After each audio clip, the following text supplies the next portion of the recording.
ये हमारी introduction series का आज सेकंड डे है और मैं आज आपको कुछ एक्स्ट्रा टूल्स के बारे में बताऊँगा, जिससे आपका जो वर्क फ्लो है वो थोड़ा-सा स्टेबल हो जाएगा।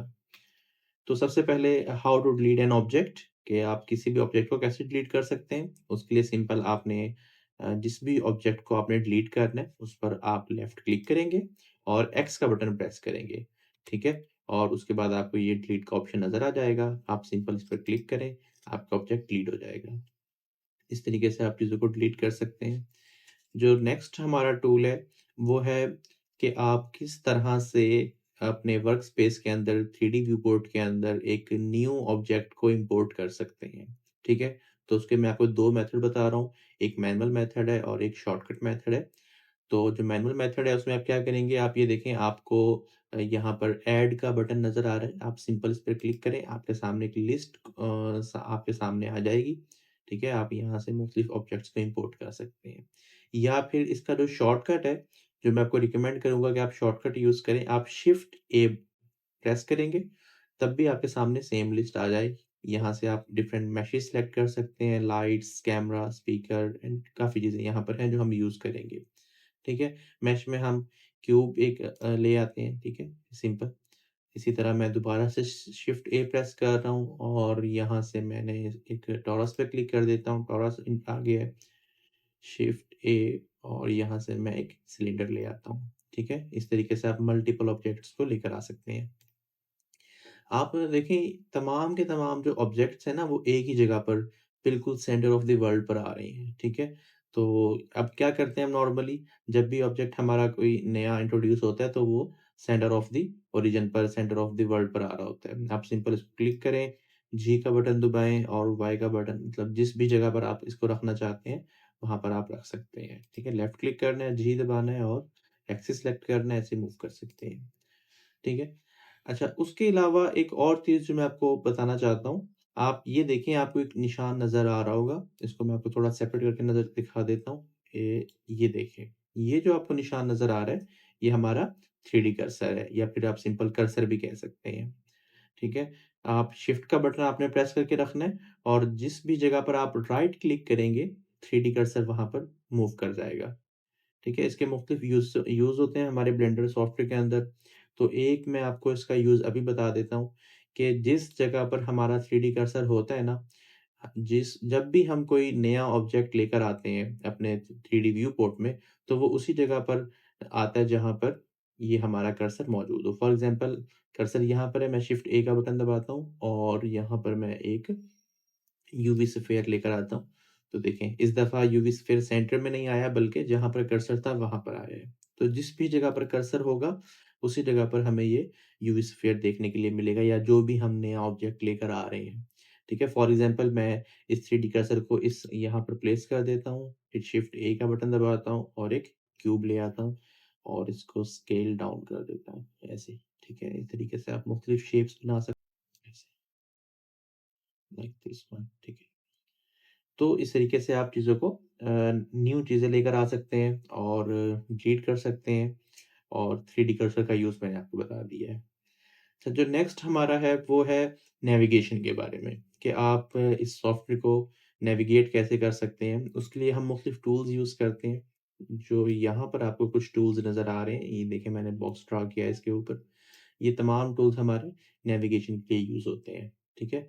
फॉर एग्ज़ाम्पल ये जो हमारा टूल नज़र आ रहा है रोटेशन के लिए, आप सिंपल इस पर अपना लेफ्ट क्लिक प्रेस करके रखेंगे और माउस को मूव करेंगे, तो आप देख सकते हैं कि हम अपने 3D व्यू पोर्ट के अंदर मूव कर रहे हैं। मुख्तलिफ एंगल से हम देख सकते हैं, ठीक है? उसके अलावा ये वाला जो आपको टूल नज़र आ रहा है, ये zoom in and zoom out का टूल है। आपने सिंपल इस पर क्लिक करके रखना है एंड अपने माउस को आप मूव करेंगे अप एंड डाउन तो ये ज़ूम इन और ज़ूम आउट का इफ़ेक्ट हमें देखने के लिए मिल जाएगा। इसी तरह जो थर्ड पर है ये मूव टूल है। आप स लेफ्ट क्लिक करके रखेंगे और माउस को आप मूव करेंगे तो आपकी जो पूरी की पूरी स्क्रीन है वो मूव कर सकती है, ठीक है? आप इन 3 टूल्स को यूज़ करके नेविगेट कर सकते हैं। अच्छा, उनके अलावा आप इन 3 टूल्स के शॉर्टकट भी यूज़ कर सकते हैं। फॉर एग्ज़ाम्पल अगर आप सिंपल अपने माउस में जो मिडल क्लिक है या फिर जिसको हम माउस व्हील भी कहते हैं, आपने वो प्रेस करके रखना है, ठीक है? और माउस को आपने रोटेट करना है, मूव करना है, तो आपका जो 3D व्यू पोर्ट है वो भी पूरा रोटेट होना शुरू हो जाएगा। ठीक है? मिडल माउस आपने प्रेस करके रखना है। इसी तरह अगर आप ज़ूम इन और ज़ूम आउट वाला इफ़ेक्ट लेना चाहते हैं, जो हमें यहाँ से मिला था, आप क्या करेंगे, आप कंट्रोल का बटन दबा के रखेंगे और मिडल माउस प्रेस करके रखेंगे और आपने जस्ट अपने माउस को अप एंड डाउन मूव करना है, तो आपको वही zoom in and zoom out effect मिल जाएगा। सिमिलरली अगर आप मूव टूल वाला इफ़ेक्ट लेना चाहते हैं, आपने शिफ्ट का बटन प्रेस करके रखना है और मिडल माउस प्रेस करके रखना है एंड देन अगर आप अपना माउस मूव करेंगे, तो आपको मूव टूल वाला इफ़ेक्ट यहाँ पर मिल जाएगा। अच्छा, उसके अलावा 1-2 चीज़ें जो मैं और दिखाना चाहता हूँ, ये देखिए, ये वाला जो कीबोर्ड है नॉर्मली अगर मोस्टली आप लोगों के पास लैपटॉप होगा, तो कुछ लैपटॉप्स में ऐसा होता है कि ये वाला जो पार्ट होता है ना ये वाले जो कीज़ होते हैं, ये नहीं होते, ठीक है? अगर आप प्रॉपर कीबोर्ड यूज़ कर रहे हैं, तो आपके पास भी ये वाले कीज़ अवेलेबल होंगे। इसमें जो है की 1, 3 एंड 7 ठीक है? 1, 3 एंड 7 ये जो कीज़ हैं, ये आपको थोड़ा एडवांटेज दे देते हैं।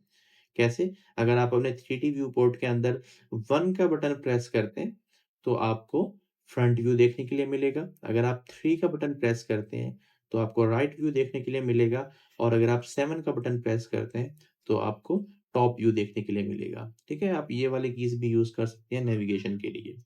अच्छा तो 1-2 बटन और हैं, जो मैं आपको बताना चाहता हूँ। चलिए मैं उसके लिए पहले थोड़ी-सी सेटिंग कर लेता हूँ। GZ दिस वन ठीक है।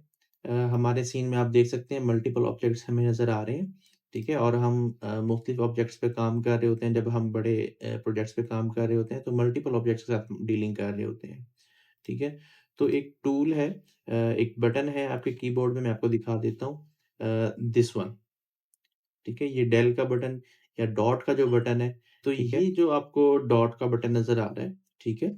अगर आप सिंपल अपने ऑब्जेक्ट को क्लिक करें और ये डॉट का बटन प्रेस करें, तो आप ज़ूम में चले जाएँगे। ज़ूम इफ़ेक्ट आपको मिल जाएगा, एक एक तरह का फ़ोकस मोड आपको मिल जाएगा और आप इसके ऊपर काम कर रहे हैं। फॉर एग्ज़ाम्पल ये उस वक़्त ज़्यादा काम आता है कि आप जब किसी दूर आपके पास मल्टीपल ऑब्जेक्ट्स हैं और आप एक बड़े प्रोजेक्ट पे काम कर रहे हैं, ठीक है? आप इस पे काम कर रहे हैं और आप यकदम इसके ऊपर ट्रांसफ़र होना चाहते हैं, तो अब बजाए कि आप पूरा नेविगेशन टूल्स को यूज़ करके वहाँ तक जाएँ, आप सिंपल उसको सिलेक्ट करें, ठीक है? यहाँ से भी सिलेक्ट कर सकते हैं या फिर आप अपनी आउटलाइनर से भी सिलेक्ट कर सकते हैं चीज़ों को, ठीक है? और उसके बाद आपने सिंपल डॉट का बटन प्रेस करना है, तो आप अपने ज़ूम इफ़ेक्ट में पहुँच जाएँगे और आप फिर काफ़ी टाइम सेव हो जाता है।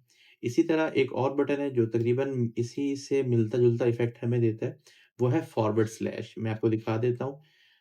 ये वाला जो आपको बटन नज़र आ रहा है जिसपे क्वेश्चन मार्क भी बना हुआ है और एक हल्की-सी टेढ़ी-सी लाइन होती है शिफ्ट के साथ, ये हमारा फॉरवर्ड स्लैश का बटन है। ठीक है? ये भी हमें सिमिलर इफ़ेक्ट देता है। कैसे? कि आपने सबसे पहले किसी भी ऑब्जेक्ट को सिलेक्ट कर लेना है। फॉर एग्ज़ाम्पल मैं इस ऑब्जेक्ट को सिलेक्ट कर लेता हूँ। फॉरवर्ड स्लैश का बटन दबाना है। आप देखेंगे कि इर्द-गिर्द के जितने भी ऑब्जेक्ट थे वो तमाम गायब हो चुके हैं, ठीक है? और आप एक ही ऑब्जेक्ट के ऊपर अपना फ़ोकस कर सकते हैं। जो साइड पर चीज़ें थी वो आपको डिस्टर्ब अब नहीं करेंगी, ठीक है? जब भी आप इसके ऊपर अपना वर्क पूरा कर लेंगे, आप दोबारा से फॉरवर्ड स्लैश का बटन दबाएँगे, तो आपके तमाम जो ऑब्जेक्ट्स थे वो उसी जगह पर मौजूद होंगे, जैसा कि शुरू में थे।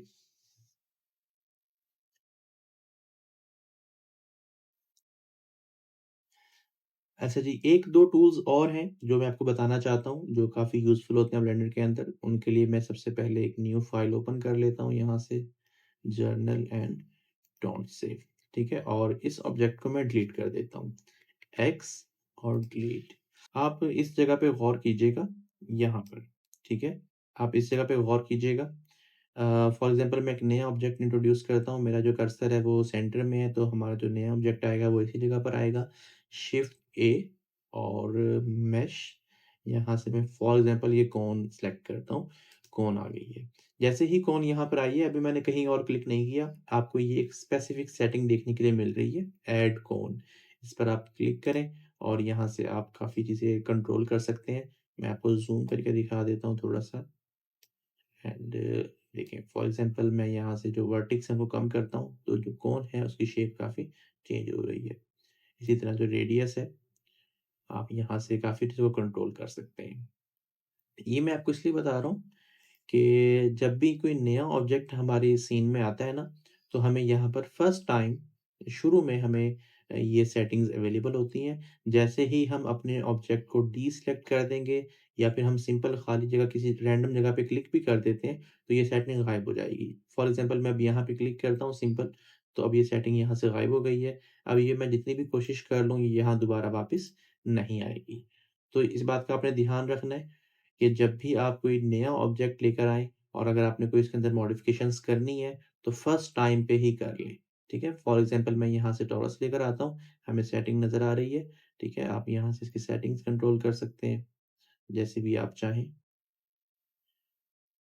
एंड ठीक है? अब मैं कहीं और क्लिक करूँगा तो ये सेटिंग यहाँ से ख़त्म हो जाएगी। इसी तरह मैं एक और बात आपके साथ बता दूँ मैं यहाँ पर एक और ऑब्जेक्ट लेकर आता हूँ दोबारा से टॉरस, ठीक है?